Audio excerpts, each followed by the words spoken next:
perawatan saya, Ibu Rina Afrilia, SPD, hasil dari refleksi dari observasi di kelas Ibu Rina ya Bu ya, di kelas 12 di kelas 2. Pada hari Jumat yang lalu. Seperti itu Ibu. Mohon izin ya Bu ya. Oke, selamat pagi Bu Rina. Pagi Bu Rizky. Oke, Bu Rina sehat ya Bu ya hari ini? Alhamdulillah sehat. Alhamdulillah, mohon izin ya Bu ya waktunya untuk kita berbincang-bincang sedikit tentang merefleksikan apa yang sudah kita lakukan kemarin ya Bu di kelas kita kemarin di 12 siswa. Oke Bu Rina, kira-kira Bu tujuan yang ingin Ibu capai dari proses pembicaraan kita hari ini, diskusi kita hari ini kira-kira apa Bu? Tujuannya adalah dengan penerapan model pembelajaran yang kemarin ya, model diferensial, kemudian kita sudah menerapkan sistem KSE ya, harapannya diharapkan kemana nih, ke siswa atau kemana? Boleh ke siswa dan juga kepada ibu pembelajaran di kelas. Kalau harapan untuk siswa sendiri sih semoga dengan begini ya, siswa itu lebih rileks ya, lebih rileks, lebih bahagia gitu ya. Karena kalau saya sih ngajar itu kunci utama adalah anak itu bahagia dulu. Ketika anak merasa bahagia, maka materi itu akan terserap dengan sendirinya seperti itu. Dan tujuan pembelajaran kita pasti akan tercapai. Sebenarnya apa yang akan kita tujuan kita mau apa itu pasti akan tercapai. Kemudian kalau tujuannya untuk saya sendiri pribadi, mungkin di sini saya lebih menambah ini ya, menambahkan beberapa variasi gaya belajar ya, jadi tidak monoton yang seperti itu saja gitu. Oke Ibu, jadi lebih kepada perbaikan ya Bu ya, proses pembelajaran yang dilakukan di kelas selanjutnya ya Bu ya. Oke, kemarin kita sudah melihat yang sudah dilakukan Bu Rina. Kira-kira Ibu, menurut Bu Rina, bagaimana perasaan Ibu setelah proses pembelajaran di 12 IPS 2 kemarin? Lebih menyenangkan sih ya, lebih menyenangkan dan seru sih.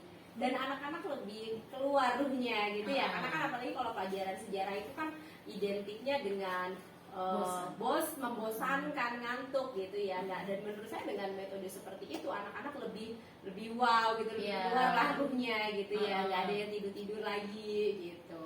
Seperti itu sih lebih menyenangkan ini. Ya, jadi mencoba hal baru kemarin ya Bu ya, melalui teknik KSE, yaitu lebih menyenangkan lagi.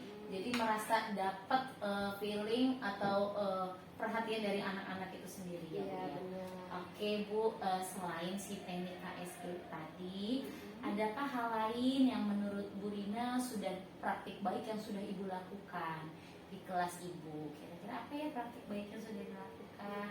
Kalau model KSE itu tadi ya mungkin saya baru tahu namanya sekarang, tapi sebenarnya mungkin sudah selalu saya lakukan gitu ya untuk di kelas gitu ya, dengan model yang berbeda gitu kan ya, dengan cara namanya aja mungkin yang berbeda Bu Rizky gitu. Intinya kan kita memberikan motivasi, apresiasi, kemudian lebih menyadarkan kepada si anak bahwasanya kita harus mensyukuri apa yang kita punya untuk hari ini gitu ya.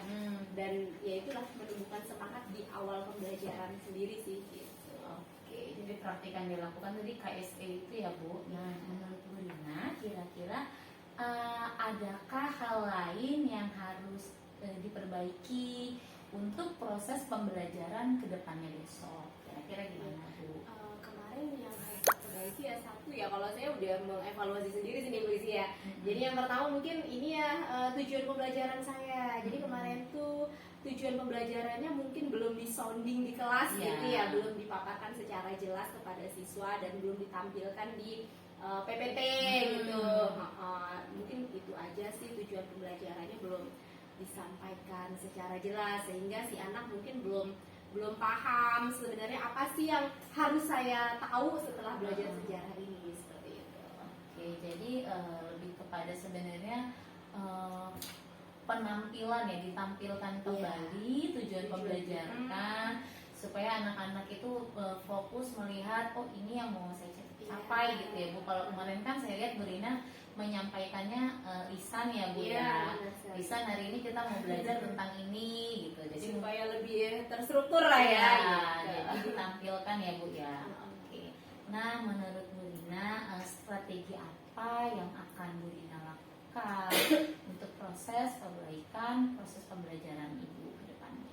perbaikannya ya, sebenarnya kalau tujuan pembelajar memang sudah ada di RPP gitu ya, tapi mungkin ya itu tadi harus dicantumkan di PowerPoint-nya gitu ya, itu pertama.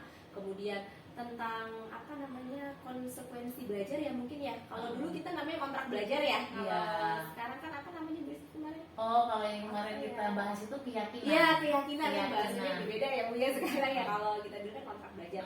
Dan mungkin itu harus disampaikan lagi setiap pertemuan, sehingganya si siswa itu mereka akan mengingat gitu ya, akan mengingat, oh iya nih konsekuensinya seperti ini gitu, ketika mereka tidak menjalankan dengan baik. Iya, jadi makanya sih itu sih mungkin Bu Rizky kalau saya. Jadi kan kemarin pas sebelum observasi kita sempat bahas ada keyakinan kelas, ada KSE, ada pembelajaran diferensiasi ya. Jadi mungkin Bu Rina telah menjalankan kalau dulu namanya kontrak ya kan, tapi kan tapi di awal ya Bu ya. Nah, nanti harapan Bu Rina proses selanjutnya diulang ya Bu ya, di pengulangan.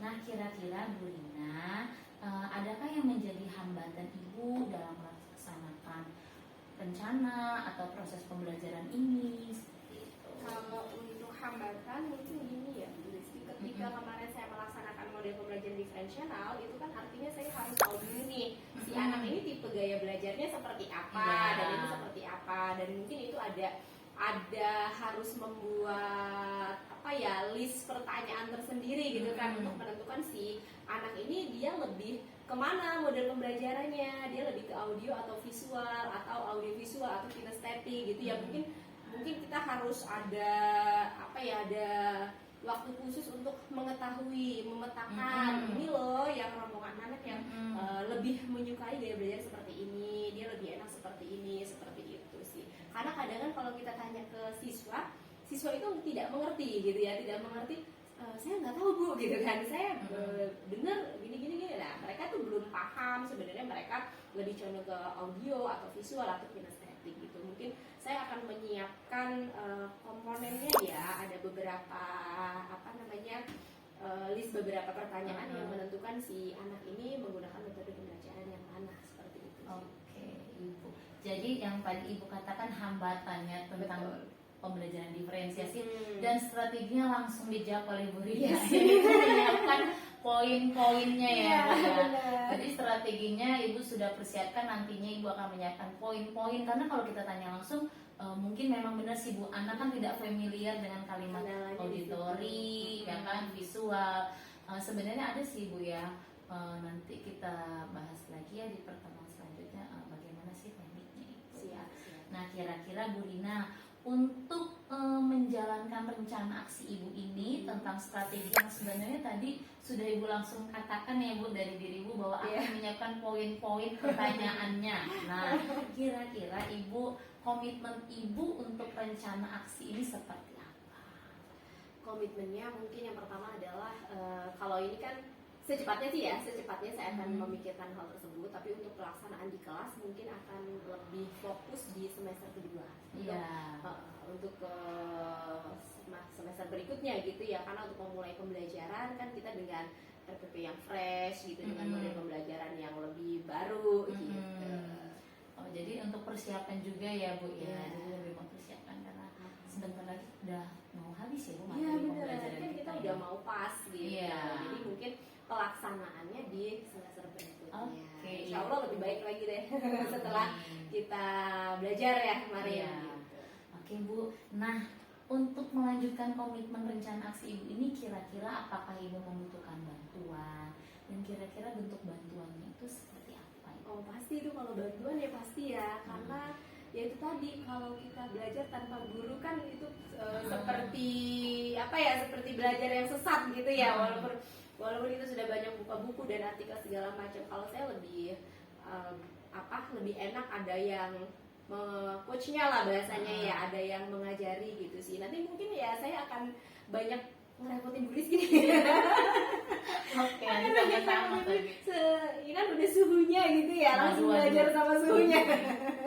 Oke, jadi sebenarnya Ibu butuh yang mendampingi ya Bu ya, mendampingi, berbagi praktik baik, berbagi sharing cerita ya Bu ya, dengan teman-teman, mungkin rekan sejawat ya Bu ya. Oke Bu Rina, kira-kira Bu, untuk yang bagian rencana aksi Ibu mulai kapan akan dilakukan nih? Oke, saya akan mulai menggali nih informasi yang saya perlukan, kira-kira kapan Ibu rencananya? Secepatnya. Mungkin ketika saya bertemu dengan apa ya yang sudah paham ilmunya ya seperti Teh Iis gitu. Mungkin kalau ada waktu pas kebetulan dia lagi kosong saya akan bertanya gitu kan. Kemudian seperti Teh Rina gitu ya yang sudah mumpuni lah Pak Delvi. Nah itu kan yang paling dekat sama saya dekat tempat duduknya maksudnya ya. Jadi bisa inilah gitu sharing langsung konsul gitu. Oke Ibu Rina, terima kasih ya Bu atas obrolannya hari ini. Semoga nanti proses pembelajaran kita lebih baik lagi ya Bu ya. Insya Allah. Ditunggu sharing untuk praktik baiknya di proses pembelajaran selanjutnya. Siap. Terima kasih Bu. Ya, sama-sama Bu Rizky. Oke Bu Rina, terima kasih banyak atas waktunya. Gimana Bu Rina perasaannya Iya, Mbak. diajak ngobrol? Curhat. Curhat ya. Diajak ngobrol. Ini sih Bu ya kalau saya memang hobi ngobrol Bu gitu ya. Senang gitu kan diajak ngobrol terus juga menambah wawasan juga sih sebenarnya Bu gitu. Karena kan kalau saya ini kan tua di bimbel ya Bu. Jadi saya tuh apa ya kalau untuk metode-metode pembelajaran tuh masih harus banyak belajar banyak gitu. Karena kan kalau di bimbel itu lebih monoton ke ceramah gitu ya. Dia harus intinya penyampaian materi gitu kan. Nah, karena ada target harus selesai nih gitu dan si anak harus paham gitu. Tapi kan kalau di sekolah beda ya Bu, kita dituntut untuk penguasaan kelas, kemudian membuat bahagia siswa, bagaimana mereka ya intinya berbeda lah sama di bimbel. Jadi saya harus lebih banyak belajar seperti itu. Selain belajar dari sumber yang lain ya alhamdulillah ini kemarin udah dapet masukan banget gitu ketika masuk kelas ya Bu Rizky ya. Gitu. Dari informasi itu juga Belum Bu. Bu Rina ini baru mengajar masuk sini bareng saya Bu. Jadi kalau untuk mengajar bimbel Bu puluhan tahun, belasan tahun. Tapi masuk ke Dapodi ke sekolahnya. mudiknya masih 2 tahun. Iya. The first sekolah ngajar sekolah. Sebelumnya di bimbel aja berarti Iya. ya, ke sekolah ya. Master. Sayang juga waktunya ya. Aturan